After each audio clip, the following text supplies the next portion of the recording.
Hello, and welcome back to Kindred, the podcast where we speak with really smart people who have immersed themselves into their work and science and knowledge, and sometimes in the most creative ways. This podcast, let me tell you, something else. Yes, indeed. I was thinking the other day, I was listening to this other podcast that has nothing to do with nature or animals, but the woman host says she talks to people who she has no business talking to, and I just laughed out loud because I feel like, yeah, that's my life. I talk to people I have no business talking to. I say that all the time. It's hilarious. It's like Kat and I, our producer, we also it's so funny. We also say like how and thank you. Like so appreciative. Right. Okay. Yeah. Oh my Here we go. Yeah. You know what? That is so funny. I love that. Yeah. You know, that's so true. And I've also been thinking, it's interesting. I've been thinking a lot about how this podcast is, just so expanded my mind and just widened the margins of my imagination and my understanding and my connection to animals and nature and land, and also just what it's like to be a human being living on this big, beautiful blue marble. It's just, when you really think about it, it just kind of blows your mind. So this conversation is no exception to that. So grateful for it. But before we get to our guest today, I just wanted to remind people, we often talk about different things, how you can support us and subscribing and all the different things you can do, follow our website, but all these things. But I just wanted to let people know, if you ever want to find out more about us, our guests, how to support us, our episodes, like all things Kindred, you can literally just go to our website, kindredpodcast.co, where you can find everything we do and all our links and links that are connected to our guests' information, how to follow them, their work. And you can check out how to subscribe and follow us. You can get signed up to our newsletter, all the things. And it's an easily accessible and navigatable website, which I love, because one of my worst things is trying to find more information specifically with podcasts. And when the website isn't great, it's the worst. So I feel like ours is really intuitive. It's just easy. You can click on the episode. There's all the links below. Yeah. You can read, Jen and our bios, just like the fascinating lives we have led to this up to this point. Really, it's pretty, so true. Just check out you'll see when you read it anyways. Yes. So, yes, but that is something that's really important to us, and we work hard to make the website a good one. So, thank you for checking it out. And let's get on to our episode today. Are you ready to dig into this? Yes, I am ready. Okay, I am too. So I'm going to just say, I've always kind of struggled with a sense of place. Like, where in the world do I feel like I really belong, and my deeper connection to the landscape and geography where I am or where I have been? I've lived in a few places around the world, and I struggle with this a little bit. And I've wanted to speak with someone about a sense of place for a long time, and the experience we humans have to the landscape we were born to, or moved to, or have even lost along the way. I'm really interested in our human relationship to land and geography, and how that plays out specifically in American history for people, especially in BIPOC communities throughout the development of what we now know to be the United States. So to do this, we have asked Carolyn Finney, a cultural geographer, storyteller, actor, lover of pop culture, and author, to join us in this conversation and meet us at this intersection of place and history and geography. So Carolyn has her doctorate in geography and is also the author of Black Faces, White Spaces, Reimagining the Relationship of African Americans to the Great Outdoors. And Carolyn graciously walks us through what a sense of place means to her, and expands our narrative on what that means.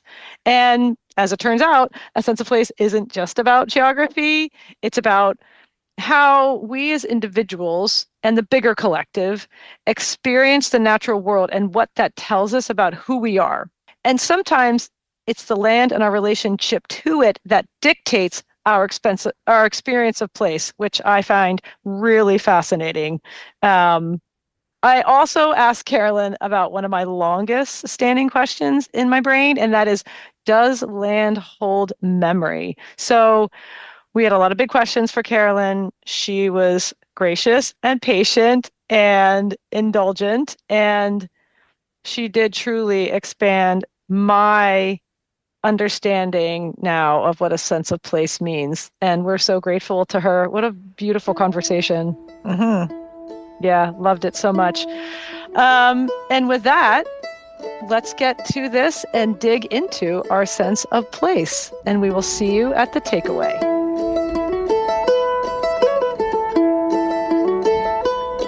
Carolyn, a warm welcome to Kindred, and thank you so much for joining us today. Well, thank you for having me here. I'm psyched. I'm psyched. Yeah, absolutely. What a treat for us. Would you please introduce yourself and tell us what you do? The easiest thing I can say to all you folks out there is that I'm a storyteller and I show up in multiple ways. Sometimes I write about it, sometimes I teach it, I facilitate, I consult about everything from race, land, belonging, environment, justice, social justice. Who are we? Where we're going? Who do we want to be? All the things. I've got a doctorate in geography, but I spent a lot of years as an actor, and I think a lot about lived experience because, like you all, I'm a human here on Earth trying to make these things work in very particular ways and be in right relationship. So that's the short version. Perfect. Well, you're the perfect person to be here for this conversation today. So thanks so much for joining us. We really appreciate it. So I believe that a sense of place is a fundamental question when thinking of who we are as a people and a society. And a sense of place is what we're here to talk about today. And a sense of place isn't just about geography. It's about how we as individuals and a collective community experience the natural world, the landscape around us. But of course, that experience has not been the same for everyone. Historically, for many in the United States, a connection to place has been disrupted, denied, and taken away.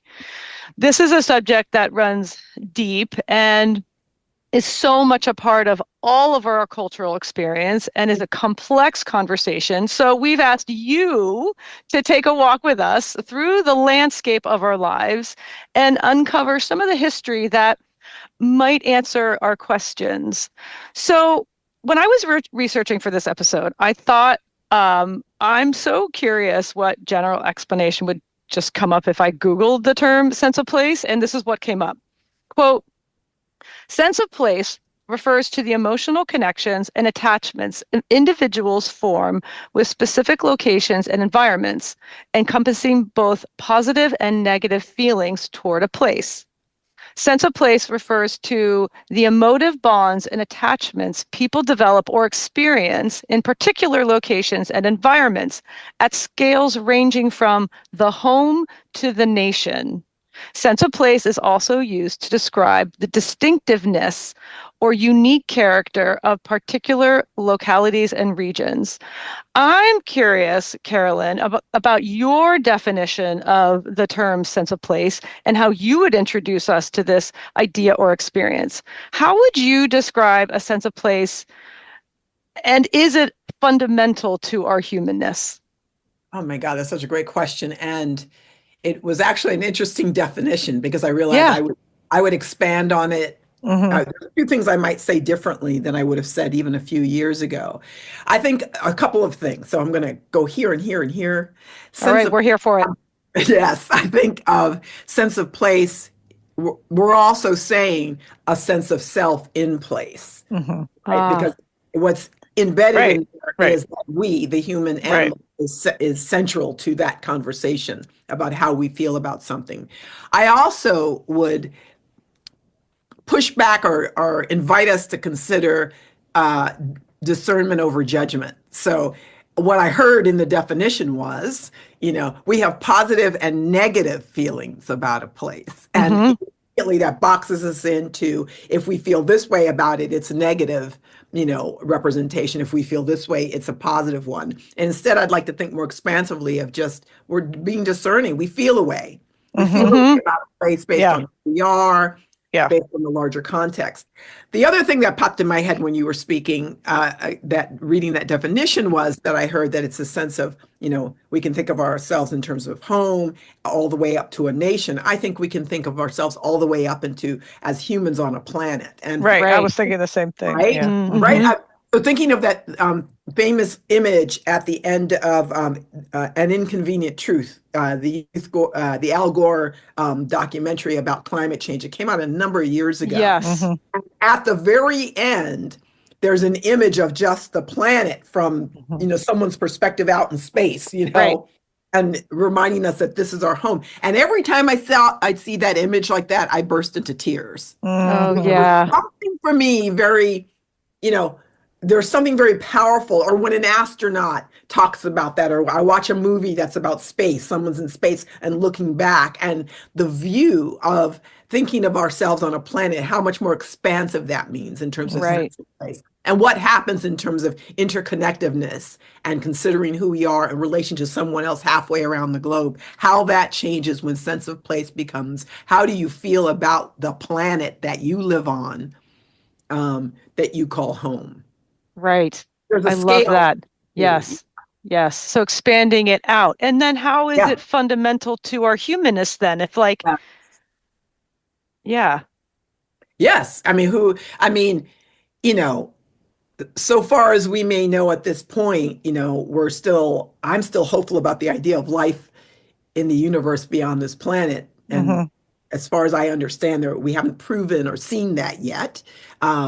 So when I think about ourselves as human beings, as a species, it's kind of, I can go into science fiction mind. Right. Right. Yeah. If I can stand outside of myself to say like we're all part of this species, no matter what our differences are, that we see, that we deal with on the day to day, we're actually all part of the same species, right? We are all part. And if we do discover life somewhere else, it's probably going to be different. It's going to be a different species, right. And will that give us a different kind of mirror in terms of how we see ourselves collectively, and what changes when we can both be unique in who we are within humanity, but also sort of stand together and say like, yeah, I am part of this. I belong to this group of people. Somebody I heard recently say, I wish I could remember who it was, say, it's kind of amazing. Like there's 8 billion people on Earth, and none of that, all of us here, we're all part of this 8 billion at the same time, and it'll never be like this again. Right. Wow. Right. Changes. Yeah. And that really blew my mind when I think I was on Instagram. I was watching reels and wasting my time, but it was fabulous. And I just made that comment, and I wrote it down because I went, I never thought about it quite like that. Like it's something to be part of this 8 billion people. I'm one of those 8 billion. Right. Yeah. Yes. Well, it's such an interesting perspective too, because I think so much of the time we spend a lot of mental energy thinking how different we are and focusing on the differences. And when you just zoom out, it's like, oh, yes, we all belong. We're all Earthlings. That's what we have. That's a very powerful. Yeah. One of my favorite human beings is Carl Sagan, and one of my favorite movies and also the book is Contact. So if you ever saw the movie with Jodie Foster, my gosh, one of my favorites. Yeah, me too. So the book is also fabulous, right? I didn't know it was a book first before it was a movie. And two things I want to say about it. One, the opening scene in Contact in the movie, if you remember, starts off like in galaxies, like what we're seeing are galaxies, and we're hearing the sound of human voices because it's though we shot a recording into space of all these human moments, and we're hearing that, and the camera keeps pulling in a little bit more, so the galaxy is shrinking a little bit, shrinking, it goes, suddenly it's the planets and something we can see and discern, and suddenly we realize it goes right down into the eye of what a 10-year-old girl. Yes. And the other thing is like coming back to that moment, right? So that's also really powerful about that sense of expansiveness we don't necessarily have to lose ourselves in that. We're part of that. The other thing is that for me, the primary point of the book, the story and the movie, it's not, yes, he asked the question, is there life on other planets? But the primary story, it's about relationship. Right. It's about relationship, Right. Yes. right in front of you, what we deal with everyone, human beings on a daily basis, with each other, with non-human species, with the place. So we come back to sense of, Yep. right? Yep. About relationship and how we attend to that. Right. Well, and it's Right. interesting because thinking of that zooming out and looking at the world, it does make you missy because it's like, oh my gosh, it orients you immediately. We're all together on this. But like you were talking about, when you start to zoom in, the margins get smaller and smaller and smaller and smaller. So then you're hyper focused on this one little moment.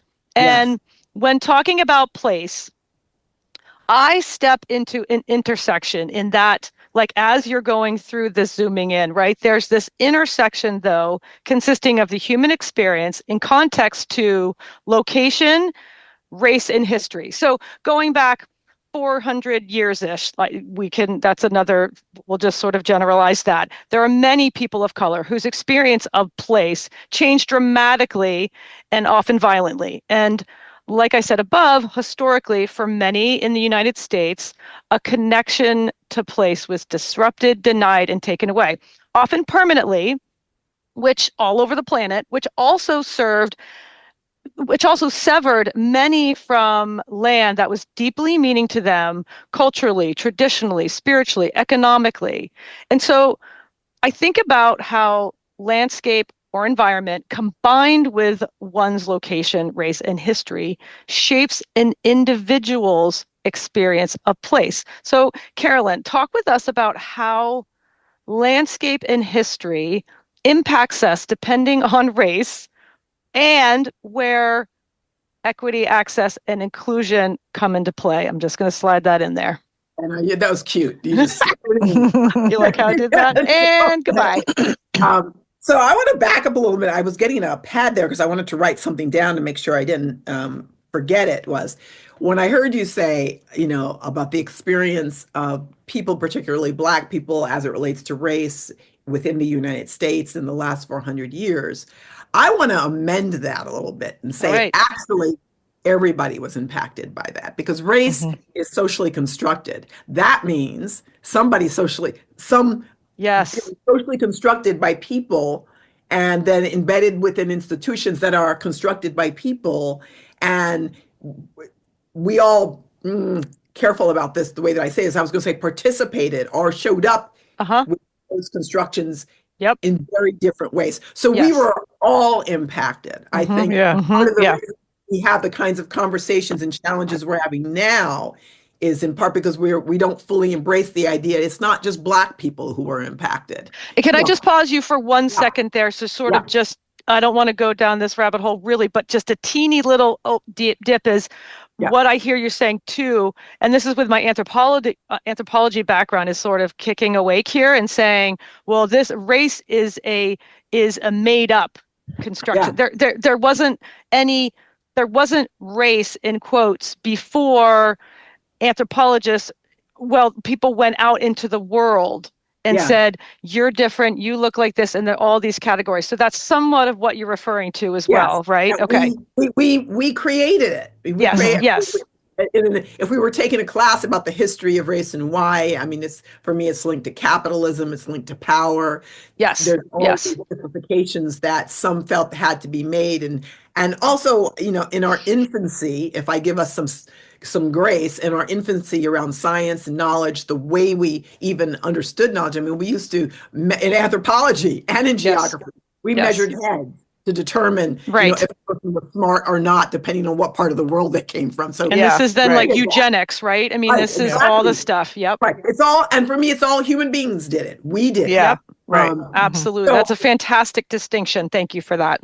Yeah. And so when I hear you ask me the question about, what does that mean for Black people within the United States within the last 400 years?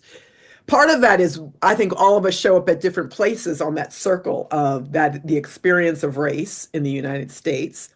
And it's complex, right? Because, not all Black people have ancestors who were enslaved. So, Right. I know someone who told me that. She said, it's funny. Of course, that's the majority of us, but Right. not all of Yeah, us. that is interesting. Interesting. Yeah. Keep that in mind, that also Right. what we identify with, all Black people aren't X any more than all white people are X. Right. It's Yeah. Right.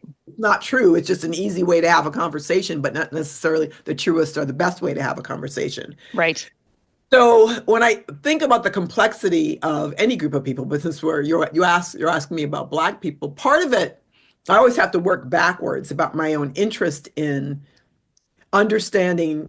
Some of it is really selfish. I just want to understand who I am and where I am in the story, the human story, at least within the American story. Where am I at? Well, right. And I'll just say, even as a white person, I have the same, I have the same, because we talked about this in a pre-interview, like I don't really have a sense of my own place. It's very, anyway, so yes, I get that. I get that. And that's the sense of play. That's what I try to say. My need for it isn't any greater. I don't believe, this is my opinion, informed though it might be, I don't believe my need for it is any greater than your need for it. Yeah, I see. Yeah. Right? Okay.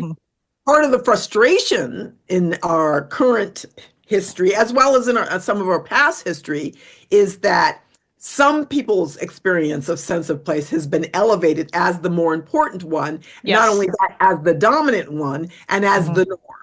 Yes, right. That's what this is. Yes. Right. So the rest of us have to circle around that, going that, wait a minute, that's not my experience. And actually it denies not only my experience, but it also denies anyone else's experience who doesn't look like it. It denies a kind of opportunity to say, oh, wow, this is interesting. We may stand in different places in history, just in terms of if we're talking race, since you brought up race, we may stand in different places in history if we identify as Irish or Italian, as opposed to of African descent, right, or of Asian descent. Like it really, because those strands are so different. And even though we've all come to this place in very particular ways, and so we all have a sense of place. Right. It just may look really different because of the race piece. And part of my frustration is that I often didn't see myself and people who look like me within that history as being elevated, as being honored, as being even just explored as something that, what's that about over there? Because once you start going on that ground, for many of us who have, ancestors who were enslaved, and let's not even go back that far. My parents were alive during Jim Crow. They grew up in the South, and they can tell you, they have all the stories about what it meant to look like them as African Americans living in the South under Jim Crow, right? To have that experience, and I almost forgot where I was going, but it was good. I was on the train. Where was I going? So I'll just ask a quick question. So it's also like there's narratives here, right? There's narratives, and this is part of the conversation that why we're having this is to sort of change these, educate, accurate history, change these narratives. What are the narratives? What's your narrative? Well, and I want to say, not only change the narrative, because I realize, so I've spoken in at least 47 states, all 47 states, and some multiple times. People have invited me to come have conversations to do work in the states. The thing that I have come to understand and always have to remind myself, I don't want to necessarily change the narrative, because when I realize now, when I say that, sometimes people think, oh, I'm going to lose. What about me? My narrative, the thing that I know. I want to expand the narrative. I love that. I knew you were going to say that. Okay. I was just thinking that's what I think you're leading to, is that when we just think we know, it's too reductive to just say it's reductive and reductive. Yes. If you look like this was your experience. Yes. Well, not necessarily. Yeah. Right. Expand the narrative. Okay. Expand the narrative and think about, everything is in relationship. So it is. If I'm opening a door to say that before, my narrative was nowhere in there. There was not. It was erased, and a lot of that was on purpose and intentional. Some of it was an oversight, but I think a lot of it, who wants to talk about slavery? Who wants to talk about Jim Crow? Who wants to talk about redlining? Who wants to talk about the way within which one group of people were denied a full life experience, who were seen as, well, yes. But some people don't. And some people don't, because it's just very painful too. Yes. It's painful and it's embarrassing. Yes. And it's like, it's not always because you're a bad person that you don't want to talk about it. And sometimes it's like, wait, what am I going to lose on the way too? That's exactly right. Real scary. Yes. It's a real scary second. The thing is, as a fellow human being, I can completely appreciate none of those feelings are unusual to me. I mean, I've experienced them all. I know what that is. And we also deny ourselves the opportunity to move forward and through it. Right. So you've got you may have one group of people feeling shame or embarrassed, or am I going to lose something? Well, you may have another group of people, maybe who identify like myself, going, we were 3/5 human for a very long period of time. Right. Yes. Legal. Yeah. And that stuff is still embedded in the culture. The idea that I heard, as I was on Instagram again last night, just looking at reels, I was hearing somebody whose name I will not say, who's a well-known conservative talk show host, say that if his doctor walked in the room, if a surgeon walked in and it was a Black woman, he would just assume that she wasn't as good, because the only way she could have gotten there was because of preferential treatment. I almost fell, and he's famous, this guy.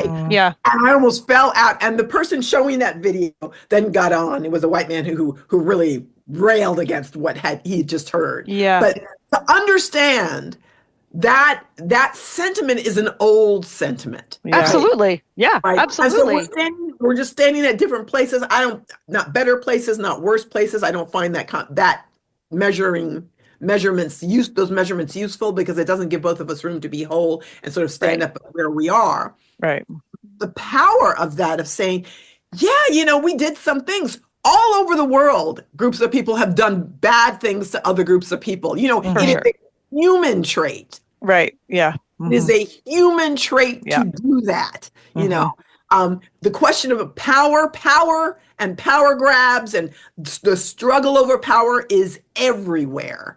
Right. So it is, but if we take this back to expanding the narrative, okay, if that's what if this is what we're doing, if this is the goal, then when I think in terms of American Black history, and I think of equity, and I think of access, and I think of inclusion in in this conversation of place, and I mean actual land, the ground I'm looking at outside, right? If we don't go back, if all of us humans don't go back, we all get around a table and we get to rewind history and sort of look at some of these experiences of communities in our history. So how can we? I don't think how do we expand if we don't go and look and hear what I call true history, which everybody hates. I get that.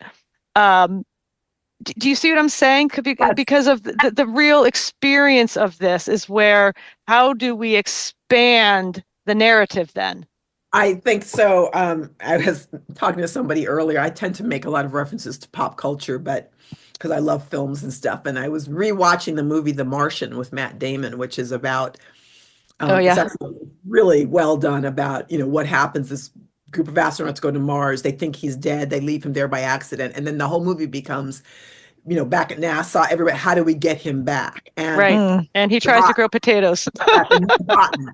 Right. Later at the end of the movie, and it's a spoiler, but it's just a line. He's back on Earth and he's teaching new young astronauts are coming up, and he basically says, you are going to confront death. You may die. That's going to happen. You're going to space. And there are going to be a lot of problems. Things are going to break down. He goes, the reality is, you just address one problem one at a time.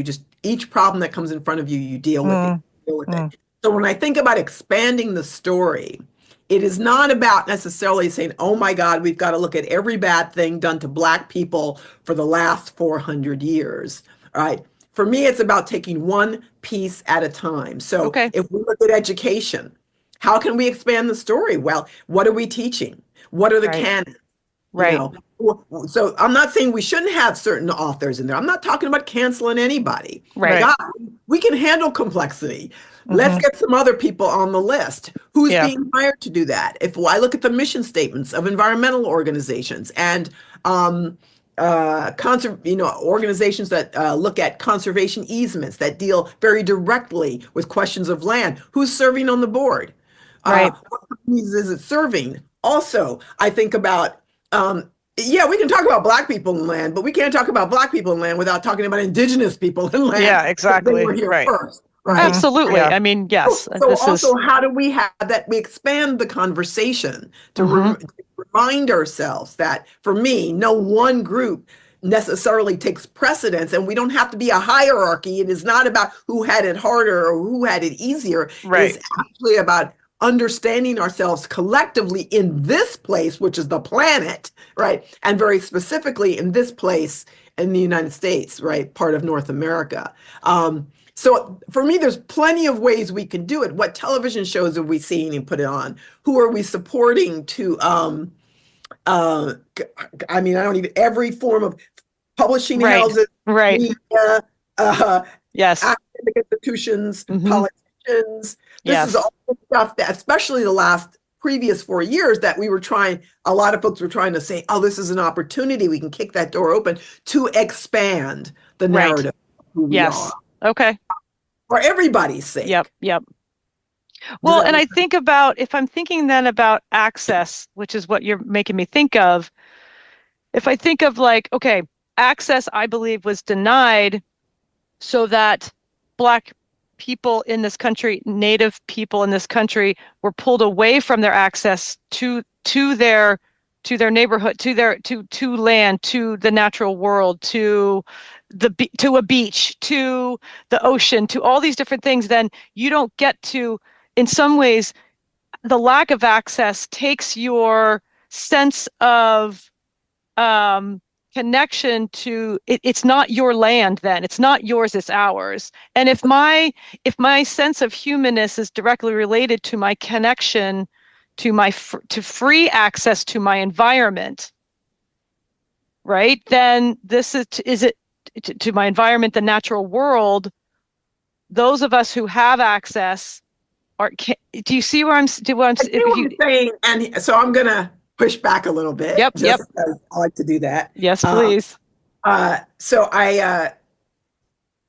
the thing I want listeners to, I want listeners to think about is not the idea that if Black people don't own land and Indigenous people have been pushed away from access, they therefore do not have a deep connection. That is not true. Right, right, That is right. absolutely not true, right? And that for any person, right? Just because you don't own it doesn't mean you don't have a deep connection. Just because it's been taken away from you doesn't mean you don't have a deep connection, Right. right? I think that with under the umbrella of capitalism and the way we've been living the last 400 years, we put a lot of pride in the idea that if you can own it, you can say that's yours. Therefore, you can belong to it. And yes, you may have a different sense of place, ownership, which doesn't actually mean that you have a deeper connection. Mhm. Well, you're taking me back to that human space now. The Yes. human experience Yes. is whatever your experience is. As a human, you do have a connection, whether Yeah. anyone wants you to or not, whether they Yes. try to control it or Right. not. If you're alive here and you are connected, whether or not, yeah, it's lovely to think about an individual, like every individual has access to the most beautiful aspects of that non-human nature out there, but a lot of us don't. Right. Doesn't mean we can't foster a deep connection to place. Now, what makes it more challenging is if you are threatened, you aren't allowed. So under Jim Crow segregation, you're not allowed to be in certain spaces. That's the denial of access. Right. the threat by other humans that if you do show up in that space, you could have, danger could befall you, right? Or just you could be made to feel like, you're not worthy of being here, you don't belong. Right. It still means you don't have that you don't have a deep connection, though, right? Right. Yeah. That's Yeah. the thing. A deep connection can be spiritual, deep connection. Right. Prohibiting somebody for being somewhere, you can't take away their freedom to love it still. Yes. Right. Yeah. My parents cared for someone else's land for nearly 50 years. They have not stepped foot on that land since 2003, and they're both in their 90s. And my father's got dementia, and he still talks about how much he loves that land. Yeah. Cared for 50 years. Yes. Yeah. He didn't have to be there to be deeply connected. It's in his blood. So that's an interesting thought. So because he was a caretaker and he was his hands, his body, his experience, all his senses were curated. This beautiful space that became him, and he became it. And it reminds me, like, so is how physically connected we are to actual land? Is that sort of dictate how our sense of place? I mean, because then it's like, well, you don't have to live in the country and live on 500 acres to have a sense of place. You live in Manhattan, New York City your whole life and have a sense of place. This isn't necessarily like I wrote an early piece about New York and and nature, because I thought, for me, New York City is I'm all about it. I'm all about it as a place of nature. And that was what I wanted to challenge, with some idea of some sublime image that has to be separate from something like that. Everywhere. It's everywhere. Right. And of course, here at Kindred, this is really like we're all about the human connection to animals and nature. Yes. And yet a sense of place. There's a lot of nature in a city, right? There's a lot of that experience. So I'm not saying you have to live. Yes, exactly. And I do think there's something. I mean, I can personally say I lived in Nepal for a year and a half, probably in total around 3 years. I'd go back and forth. And when I think about doing 1 and 2 and 3 week treks in the Himalayas, that's probably the experience that just changed my life each time I would do it. And spending 6 to 8 hours a day walking, you're hiking up a mountain with maybe one person and with a pack on your back, and then sleeping at night at a place there, and then waking up in the morning and eating the food that's been locally grown and made for you. And then you walk another hour. To do something like for 3 weeks, I felt a way that I'd never felt. Like, I was in that place. It's an immersion at that point. And there was a kind of simplifying of all the other around, right? Right. I got it. I mean, I would feel clean every time, like I just came out clean. I went I did a 3-week trek in the Annapurna conservation area, and I went there right after 9/11 had happened, and my family was still in New York, and I was devastated. I got very depressed, like a lot of people did. Yes, of course. And when I did that trek, I was there to do research, but I wanted to do this 3-week trek with a friend who came over with me. I was I could barely lift my feet in front of me. I hired a Nepali guide. I was like, I'm going to have to do this. We're going to do this trek. And I just remember every day, at least the first week or two, waking up, it was hard to wake up every day, my head in my hands. By the time I came off that, it's like I'd walked right through all of that, because it was hard to deny both the place and the power of the place, but also get from A to B, I had to move my body. Right. You got to keep going forward. You got to keep. There's all this metaphor and analogy. Experience. So ideally, I think if we can be in a place and have that experience of it, we can kind of go deep. Like, it's like being with people, a person. Yes. Right. Of any kind. But a relationship of depth, you spend time. What I will say, but you don't have to go to the mountains. And exactly. Exactly. You don't have to go to Nepal. You really don't. And I love it. I would love everybody to have that opportunity. I'm not trying to say it from this privileged position, like everybody else doesn't have to go because I went. That's not what I'm saying at all. Right. No, of course. That it's not necessary. Yeah. I live in Vermont, and I've been here 5.5 years, and I'm really challenged. This is not really my place, Yeah. Right. for a lot of reasons. And Mm-hmm. I realize I can still get to know it. Like sometimes Yeah. I realize that I can still have a sense of what it is, Right. who I am in this place. Right. What do I notice about it? How do I increase my ability to be aware and in the moment and set that intention so that my sense of place, with respect for the place, to understand, the weather and to understand what grows here. And I eat tremendously well here because, there's so many farms and Mm-hmm. opportunities, and Mm-hmm. Right. I can afford it. And I Right. just that too, because everybody Mhm. can't, right? Right. And I'm just Yeah. like, wow, I kind of know the farm my chicken comes from. Right. I always Yep. like to buy it from that farm. And Yes. that's getting to know the place and having Yeah. so that's what I mean. There's lots of ways to, come into that relationship.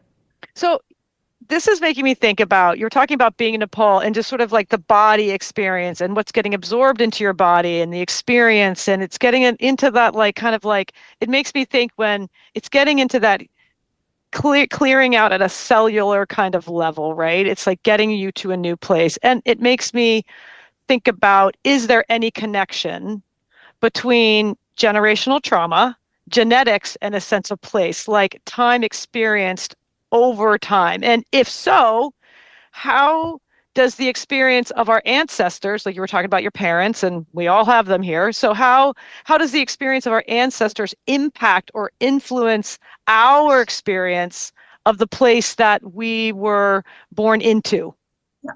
Oh man, God, that's such a loaded question for me. So I'm adopted.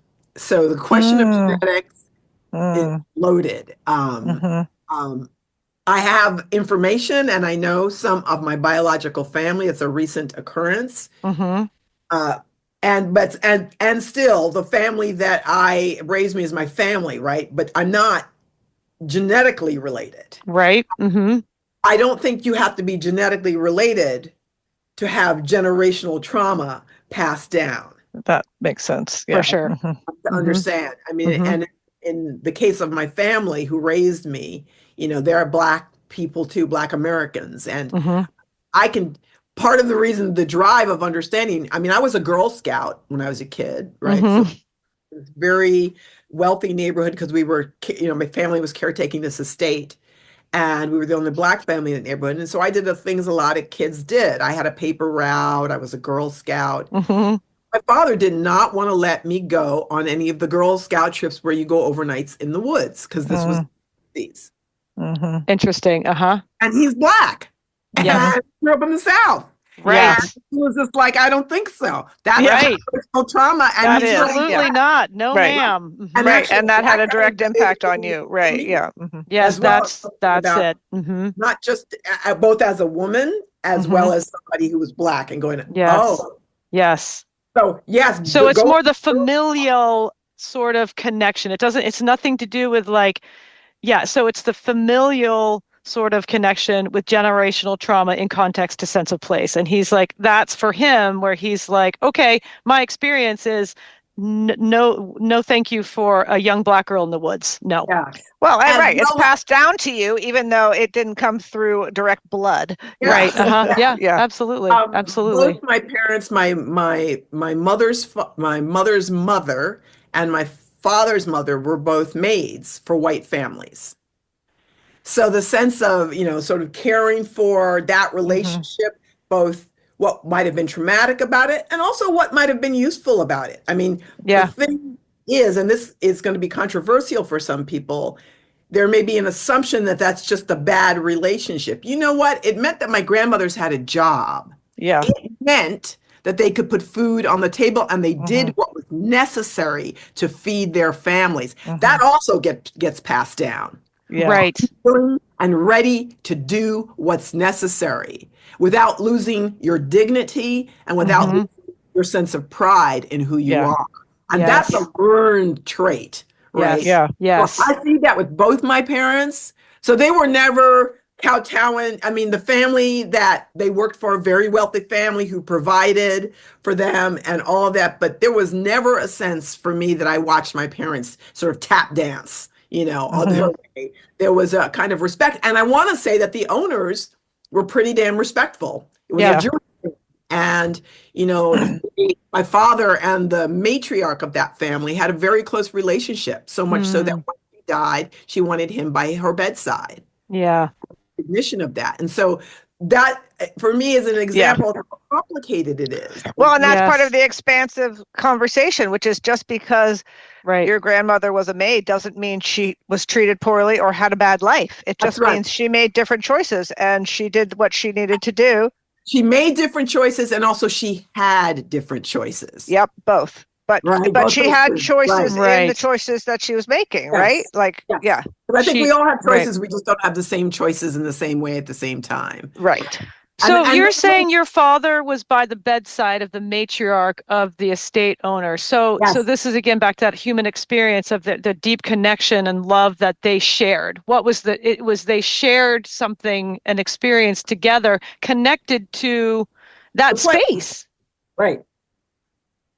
Yes, and I think that's it. I think, I will never get to talk to the matriarch. She died many years ago in the 90s, and my father now has dementia. So I've had conversations with him in the past. What I can, with my own understanding, I imagine, one, it was because of that place. I think that for many Jewish people, I had a lot of, in high school, Jewish friends as well. There's a kind of understanding there because that. I was wondering if that's, right. Yeah, absolutely. Yes.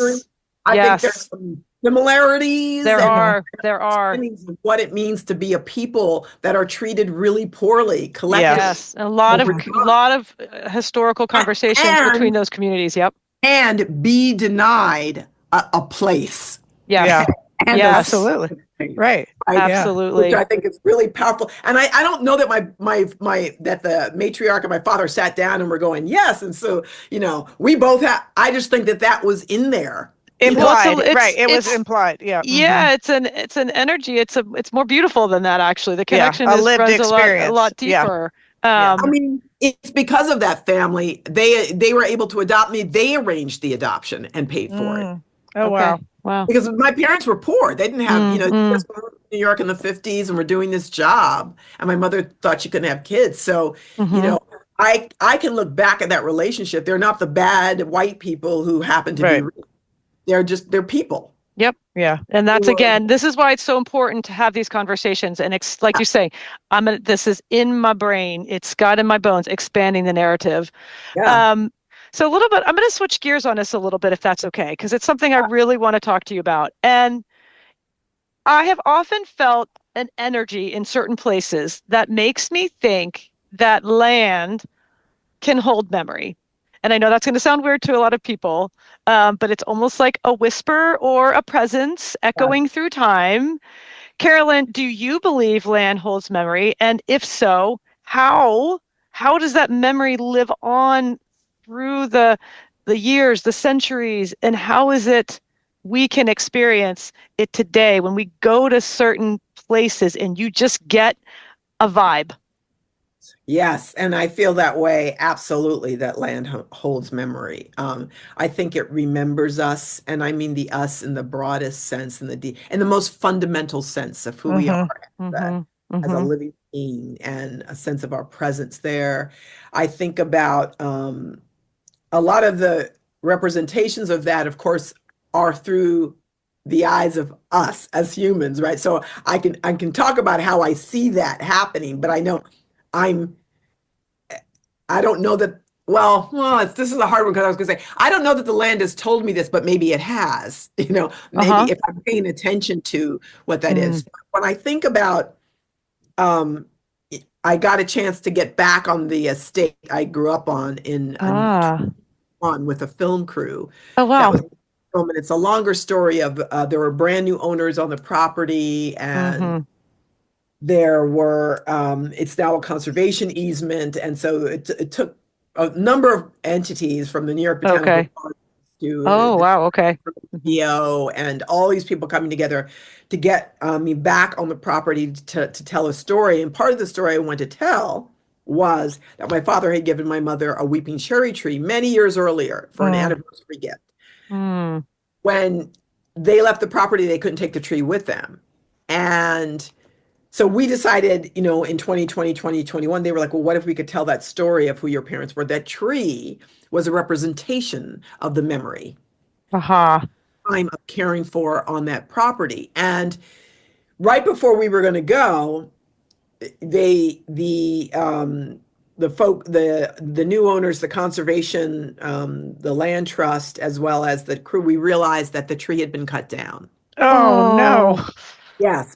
So, and I would show you images, and it has a powerful impact because we have the before and after. And Okay. thought we weren't going to do this project and film it. And I said, well, this is what we should, this is actually the story. This is what erasure looks like, which doesn't Yeah. mean the memory isn't there in the land, but our ability Right. to see it and own it. And then I pushed it a bit farther and said, well, what if we could get everybody to plant a new weeping cherry tree?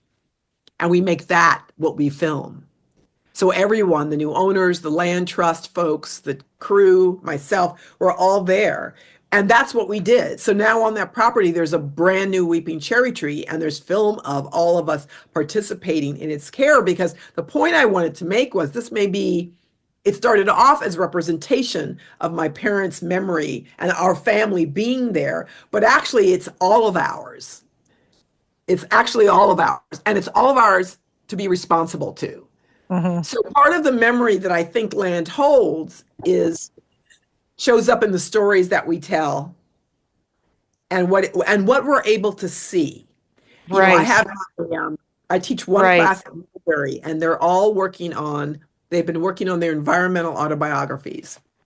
And I Oh, I told love them that.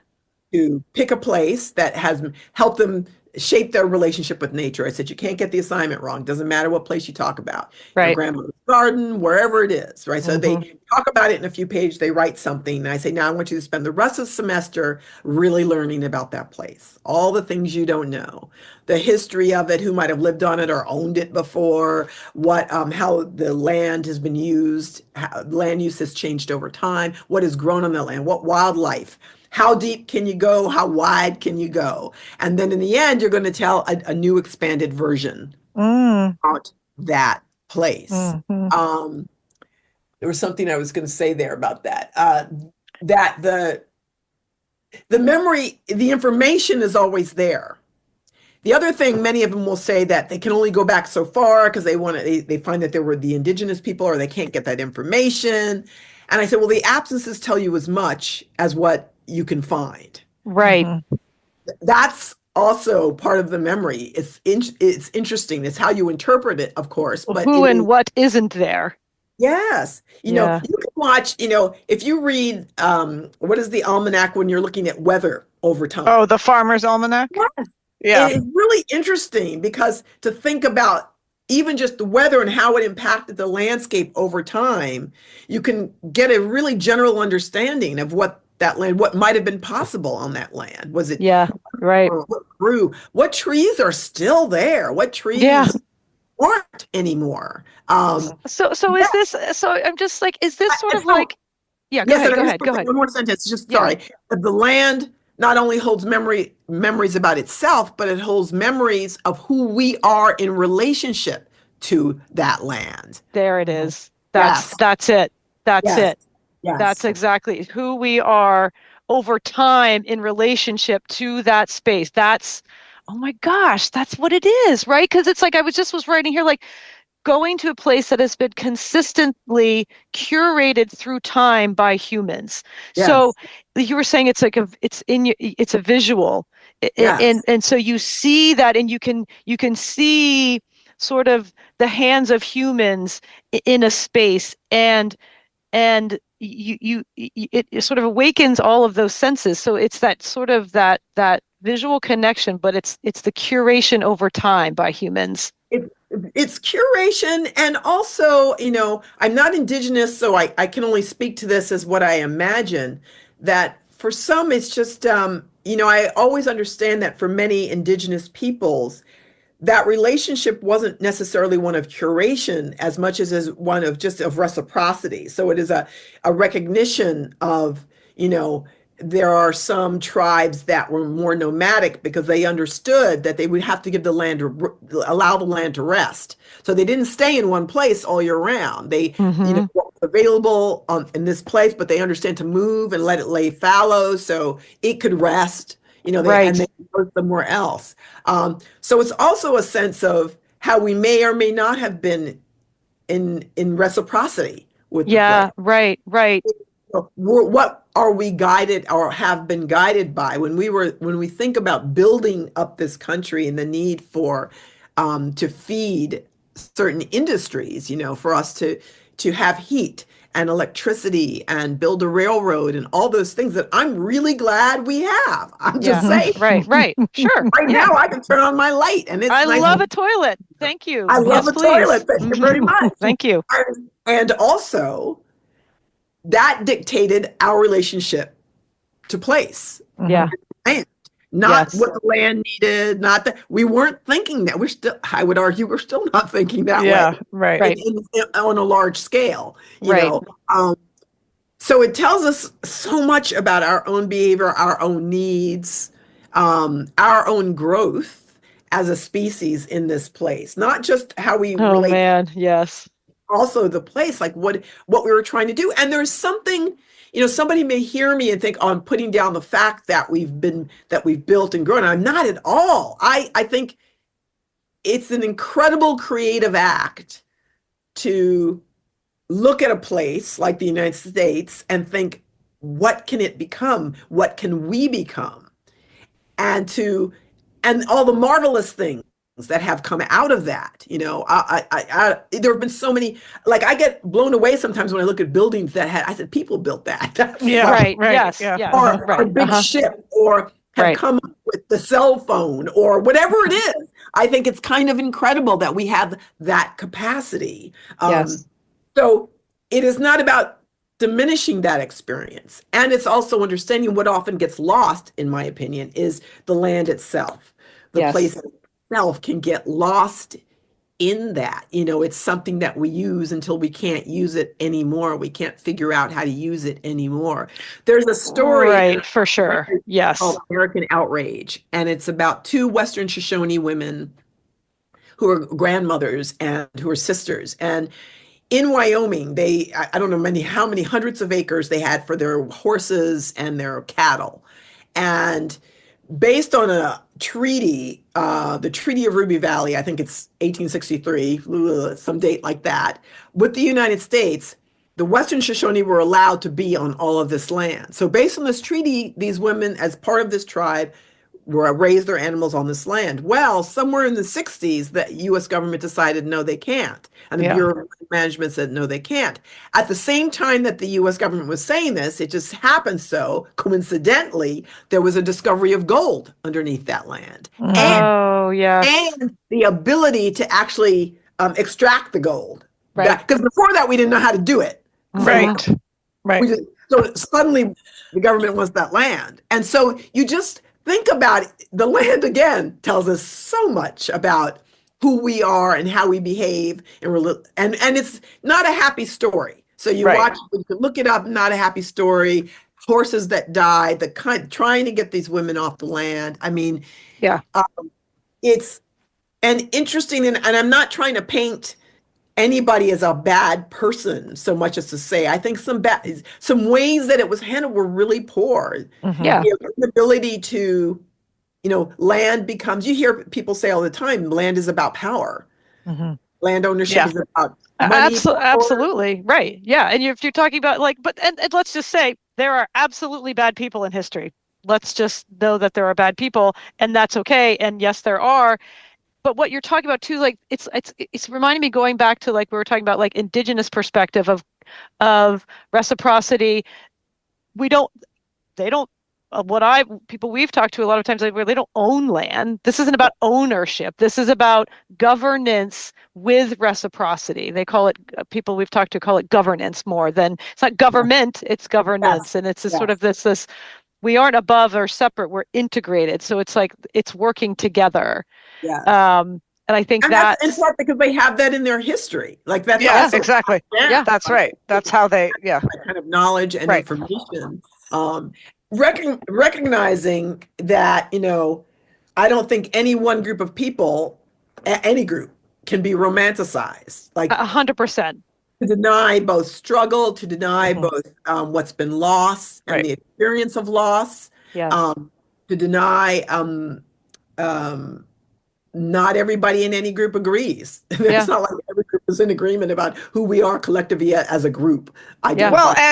and like you said, I mean, they've done sociological experiments with in crazy ways of like I'm sure you've heard about where they had students and some were in charge Oh, of Oh, yes. right. the incarceration type of thing, and Yes. some and They made a and movie that out of one of those yeah, stories like because I've that's seen the movie. terrifying, Yeah. and Yeah. that's why it's like power is Yeah. the problem. It's not what you It's a look human like, or experience. if Yeah. it's Right. and so I appreciate you saying it's really just we can't just say it's this group is bad and this group is good.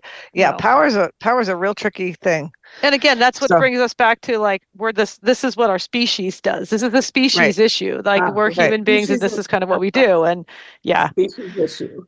Yep.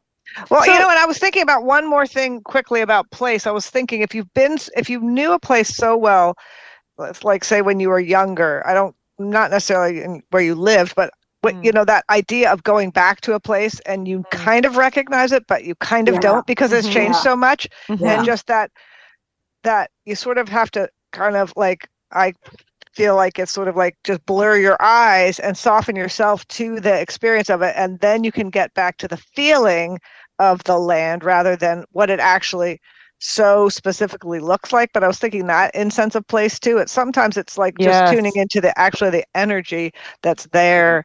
Yeah. Even if it looks completely different, you still like, oh, I recognize you It's because like of this syncing up or a our smell. memory to the land's memory. Yeah, and Yeah. just that's an interesting experience of for me a sense of place where it's like I Hmm. kind of recognize you, but I kind Hmm. of don't, Hmm. Right. and Yeah.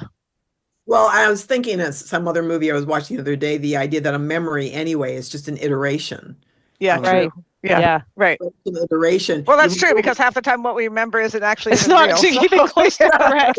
exactly. it's like And when you were saying that, I Eyewitnesses, was you're thinking terrible. about how every summer as a kid we'd go down to see all my relatives. They were from Floyd, Virginia, so we drive down and we spend a couple of weeks. We both my parents had big families, so lots of cousins.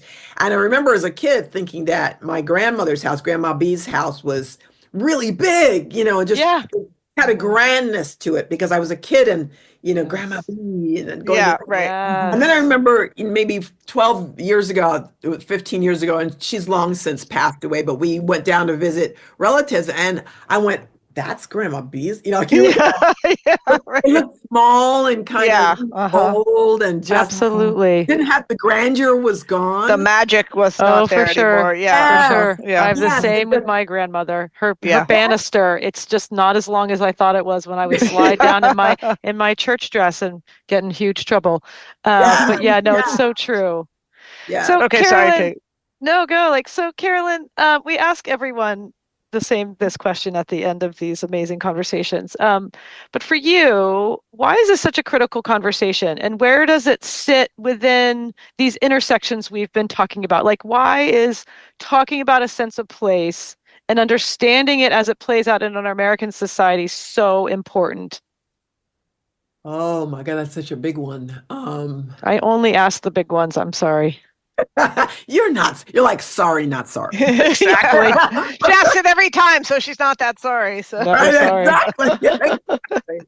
I think, and this is something I'm still trying to sort out. I'm sort of writing around this from a personal place, my own sense of place and belonging is. I think there's some essential or fundamental human questions. I know I ask him, who am I? Why am I here?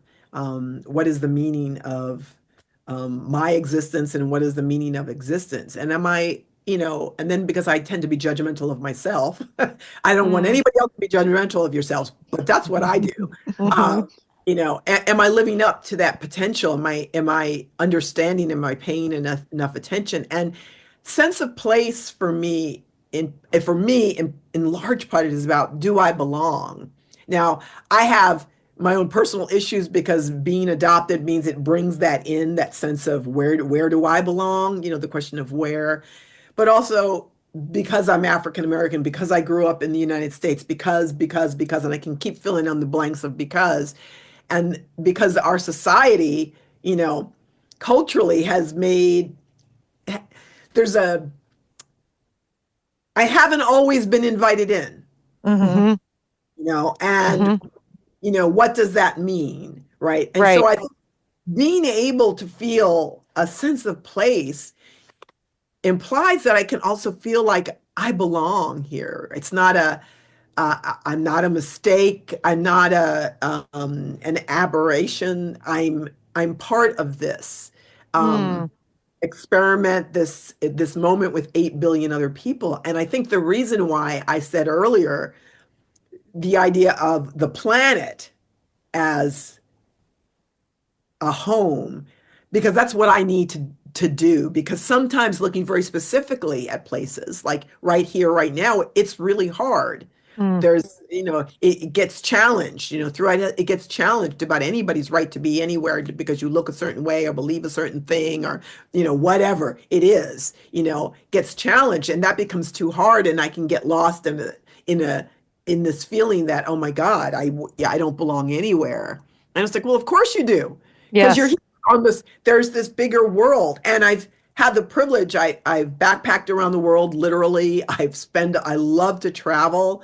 I love that sense of it. But I realize, I love that because I, I can see what's similar. I can remind myself, even with people who show up differently, who dress differently, who look differently. Right. What's still the same is that we're all Yes. the same species. People need to eat, they need to sleep, they need to, they're born and they're gonna die and kind of go back to that sort of common energy and common place, that we're all a part of, that we all came from. I mean, that's there.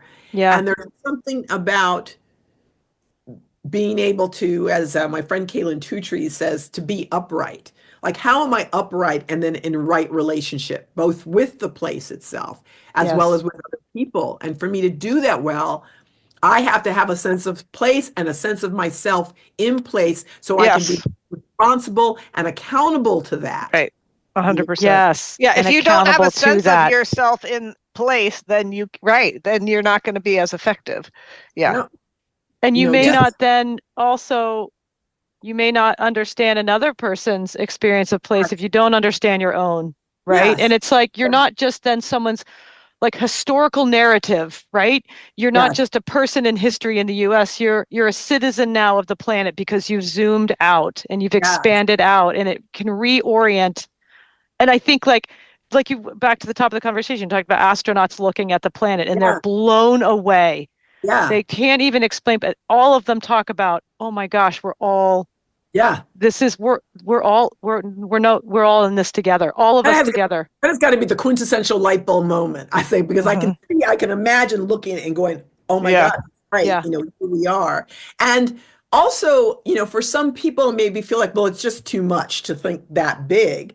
And I actually want to, the invitation, at least for myself, is the possibilities become endless. That's Hmm. the Mm-hmm. potential, Yes. because you're not telling me that it's just here. Yes. Hmm. It's possible that here right now, I might not be able to do the thing, but because here is part of this, Mm-hmm. that opens up all of a sudden I can exhale and like, oh, Hmm. so Yes. I might not be able to do this right now, but maybe I'm over here, or Right. something over here is happening, and that'll help me then address this. There's a way within which, I'm part of the world, and all the boundaries we have put up as human beings, all the borders, Yeah.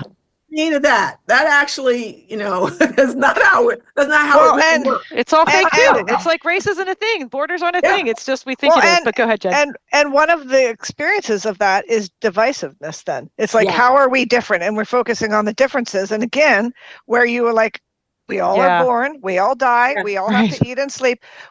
I do believe we're more alike than we are yeah, dissimilar. And Oh, if 100%. we've had these conversations, doesn't matter who we're talking to, it yeah, always comes back to this. If we yeah, can focus on that yes. in our collective experience, we'd be in a lot better place And if we. isolation from place and from Mm-hmm. other Mm-hmm. people and from life in general, I think that's the thing that will bring us down every time. Yeah. Hmm. Every time. Yeah. Because Absolutely. when sometimes I get in these places of deep senses of loneliness. Mm-hmm. Yeah. Mm-hmm. then it doesn't matter. I don't have to be in the mountains. I can be right here. Yeah. I can be in the city. It doesn't matter where it is. Yeah. And I realize that it's because I've sort of lost that connection for a Yep, moment. 100%. Yeah. Yeah. Yeah. People, and if I'm not isolated from you, I don't know. It's It's harder to treat people badly when you feel Yes. the same as them, I Yeah, think. And I want absolutely. to It's go that back to connection. Kate, you said some people do bad things. It doesn't Yeah. mean that we unsafe and we have to think about our safety, because some people, I mean, for whatever reasons, their own woundedness, their Yeah. own Right. needs, A zillion reasons. respond in bad ways, right? And Mhm. so I'm not saying to people we should all just be out there, blindly. Right. I think we should be out there. I Yeah, think there's absolutely. isolation. Once you discover people and the similarities, it doesn't mean you don't have to deny the differences. Right. Yeah. The differences just spice it up, like it makes Exactly. Absolutely. Absolutely. and expand my world. I love the idea of people's like, oh, I didn't know that. I tell people, well, I love movies and stories, and I love watching them from all over the world. Like Yeah. sometimes I'm in my Korean pop mode, or sometimes Yeah, Scandinavian crime sure. mode. But one of the things I love to watch is the different ways people tell stories, and how the cultural pieces just Yeah. seep into the, because it's part of who they are, and Yes. also what's similar. Like I recognize. Yes. Yes. It's when you can make those connections, they're like, oh my Yeah. gosh, we're all the same. We're all the Yes, same. it's like, oh, look, I can see that they're sad or moved or angry. Yes, of course. Culturally, how they kind of deal with it is really Yeah, different yeah. than I'm used to. But it's Right. like, oh, yeah, there's And that. that's a different way. It's a different way. Well, Carolyn, you are out there. So this is fantastic. And before we go, though, I just want to ask, Yeah. where can we find more of what you do? Where, like, you write and you speak. Where can we follow you? Yes, I have a website, carolynfinney.com. I keep a calendar there. There's a lot more information. I'm mixed about, so I am on social media, but I haven't been the past few months, and that's been on purpose. Yeah. Oh, that's Mhm. fair. That's But fair. But through your website, you've yes, got a bunch of because there's links a lot of and things I've yeah, written. I show up in different places. and books and all Yes, the rest. yes, Okay. all the articles and all the rest. Exactly. Okay, great. Because like you said, you want a to be couple of out there, and you are. documentaries. Yes, yes. Say that again. That documentary I talked about is Okay. on HBO. Okay. Trees for Entanglements. And so there's one of the 6 stories is me and my family on that property. Oh, cool. And say the Great. title one more time. Trees and Other Entanglements. Oh, And other interesting. entanglements. All right, I will Yeah. check it out. I'll check it out, and we'll put, of course, links to all of that, your website, and that to our show notes as well. Yeah. Carolyn, thank you for just a really thank you for your pushback. Thank you for your expansive view.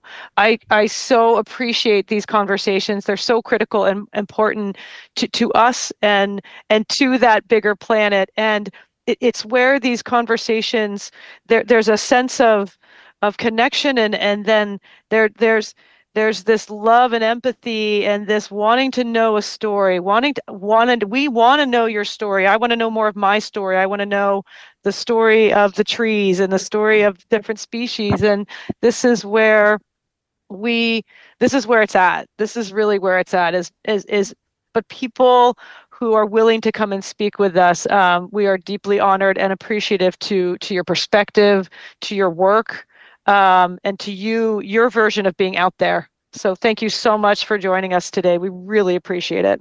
Well, I thank you for inviting me, because you can tell I love having these kinds of conversations. No, it's great. It's So awesome. I appreciate you both doing this and giving me space to sort of share. I'm an external processor, so it's really, I'm exploring with you, and Yeah. I mean that in the best way. Yeah. And I feel a little bit better than I did at the start of the day. So, Oh, good. Well, thank you. Thank you. Yes. Thank you so much. Yeah. Well, right. Just, you took us right to the heart so many times. So thank you so much. So, yeah, hopefully, everyone just follow Carolyn and really dig into more of what she's doing. And thank you so much for joining us. Take care. You too.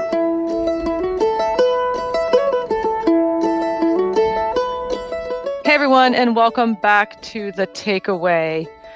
I just want to say first and foremost, thank you to Carolyn I really feel like her heart and her insights and her grace and just overall, just want to say thanks so much for that conversation. But let's start with you. What's one of your big takeaways, sister?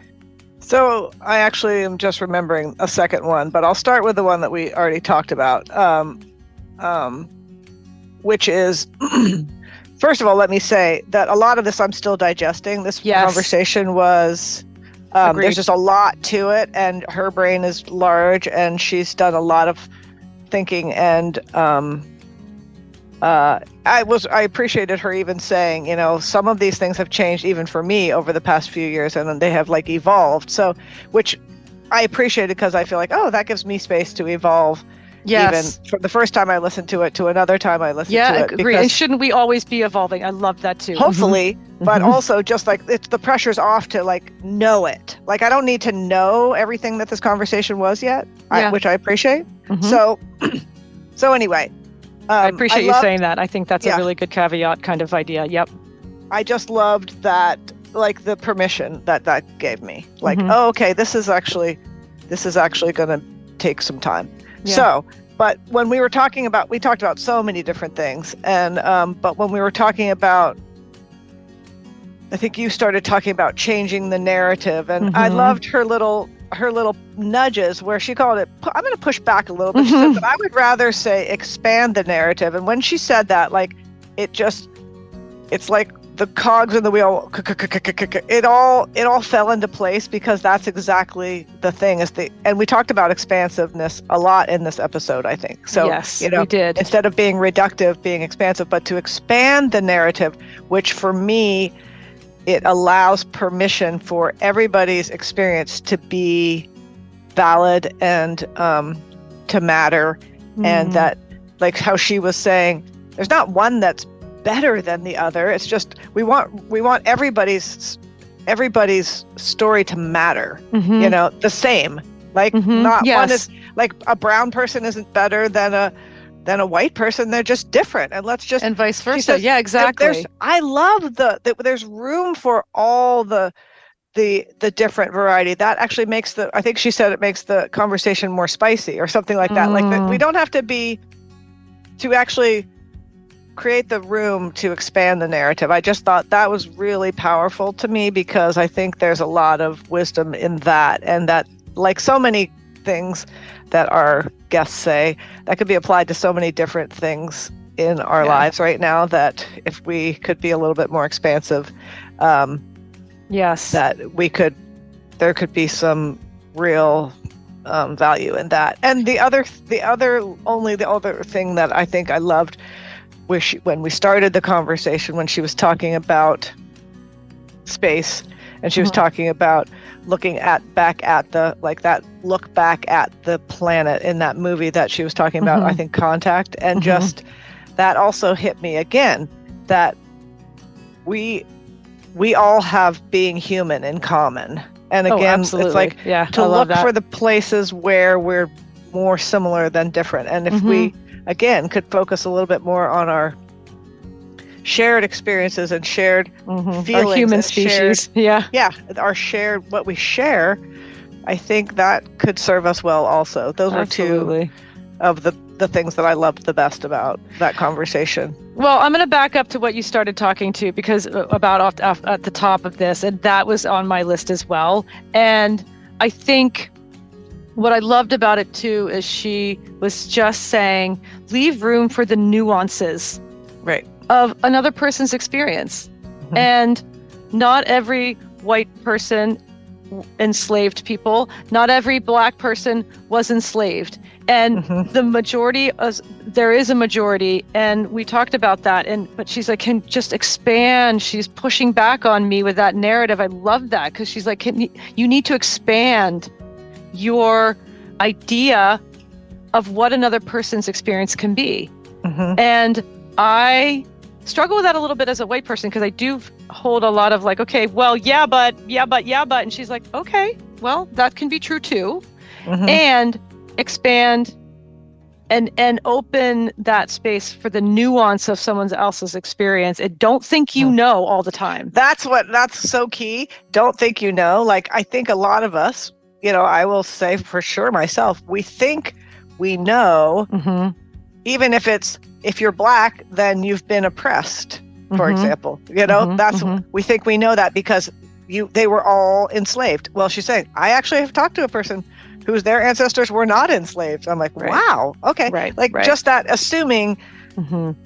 I feel like assuming just makes the story less three-dimensional. It also holds it in more of this racial bias. Actually, for sure. it still holds people in this space that I'm so much more than all of these things. And I think, and taking it back to that sense of place, it's like also she was saying, like, just because you don't own land doesn't mean you don't have a deep sense of place, A connection to that land. Yes. Yeah, exactly. Right. And I just found that, like, right. I'm really going to work on that.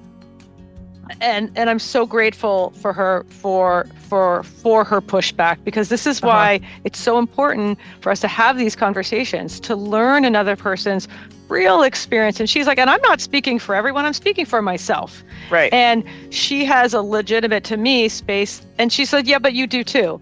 And, you know, I would love to check back in with her, because I have more questions. Yeah. But, for sure. Yeah. I did really love that. And we don't get to think we know another person's narrative until they've told us. And I just think that was really powerful. And the other thing I will say that I really loved is when we were talking about, and I asked her, does land hold memory?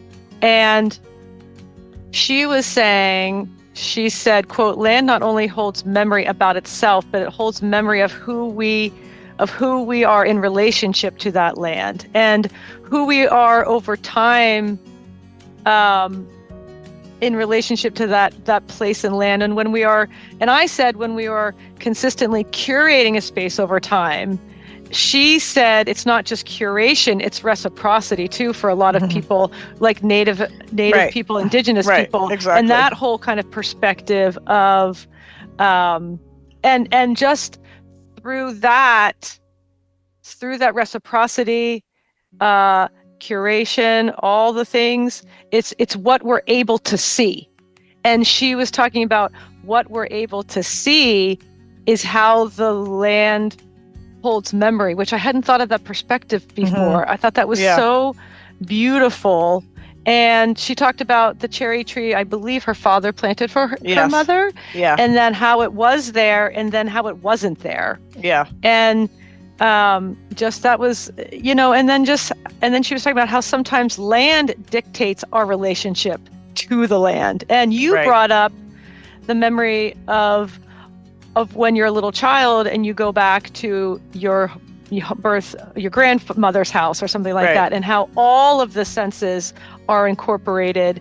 And I thought that was really powerful too, just talking about how it's our senses combined with our memory that allows the land to hold the memory, if that makes any sense. Right. And that exactly. And that our sense of place might not even be true, but it's still our experience of it. Like our memory might not be accurate. It might not even be what the land is, but that doesn't matter. We still are connected to it because of that. Yeah. And then the last thing I'll say is, because this is just something I kind of struggle with, is Carolyn talks about a sense of place being connected to, do I belong? Yeah. And I love that. Like, I can so relate to that. Like, where do I belong here? How did I get here?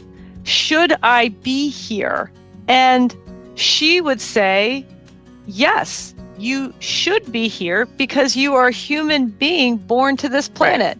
Because you are. Right. Yeah. Yes. You should be here. Right. Yes, you should, because you are. And and the opposite of that is like isolation from a place is a huge problem for humans, right? That's a real problem when then you go the opposite way. So if I don't feel like I belong anywhere, that was so helpful because that's very isolating and super depressing, and it disconnects us from the human race immediately. But I just have to zoom out, like she said, look at this big blue, thing that we're spinning around on with some land here and there, and know that I do belong because I'm a human being.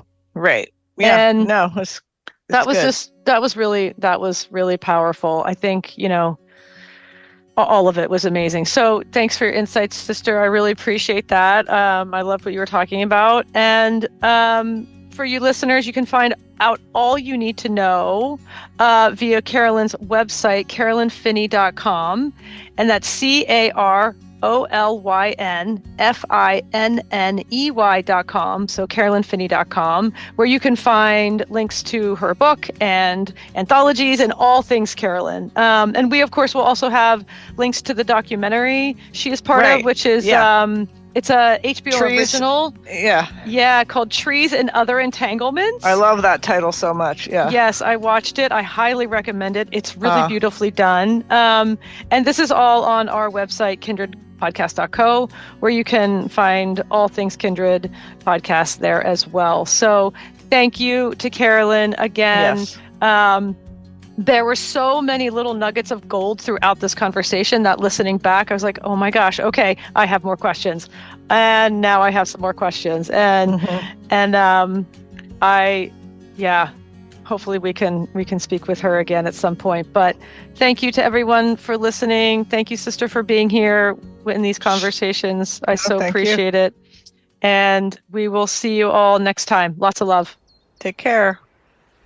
Kindred is hosted by me and my sister Jen, produced by Kat Gaddy and myself, sound production and editing by Dan Cooper, original music by Ellie Grace, and our Kindred artwork was created by Lindsay Coffin. Please follow, rate, and review wherever you listen to podcasts, and feel free to contact us through our website at kindredpodcast.co, where you can also find details about Kindred Plus, our subscription service, as well as links to our social media accounts and show notes.